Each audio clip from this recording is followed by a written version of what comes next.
रामायण में भले ही रावण को अपने अहंकार और अधर्म की राह पर चलने के कारण श्री राम की वानर सेना के हाथों परास्त होना पड़ा हो, लेकिन उसके खेमे में योद्धाओं की कमी नहीं थी।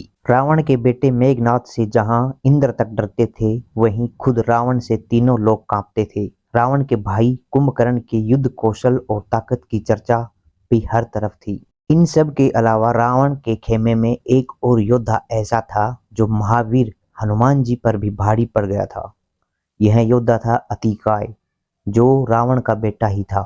अतिकाय रावण की पत्नी मंदोदरी का बेटा नहीं था, बल्कि यह लंका के राजा रावण की दूसरी पत्नी धनमालिनी का पुत्र था।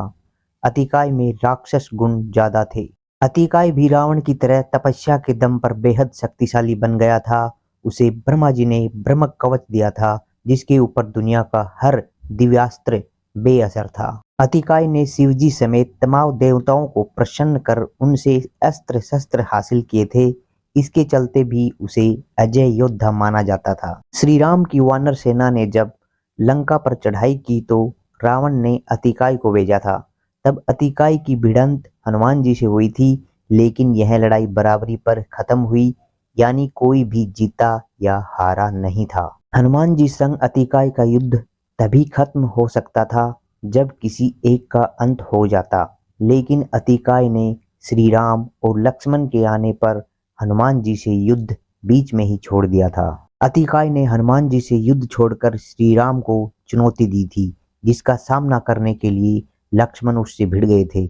दोनों में भयंकर लड़ाई हुई थी। अतिकाय ने मायावी ताकत का इस्तेमाल किया और आसमान में जाकर वहां से हमला करने लगा।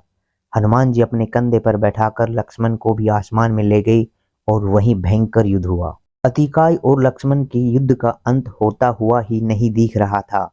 इसके बाद देवताओं ने लक्ष्मण को अतिकाय का अंत करने का उपाय बताया था। देवताओं ने लक्ष्मण को बताया कि अतिकाय के ब्रह्म कवच पर केवल ब्रह्मास्त्र का ही असर हो सकता है।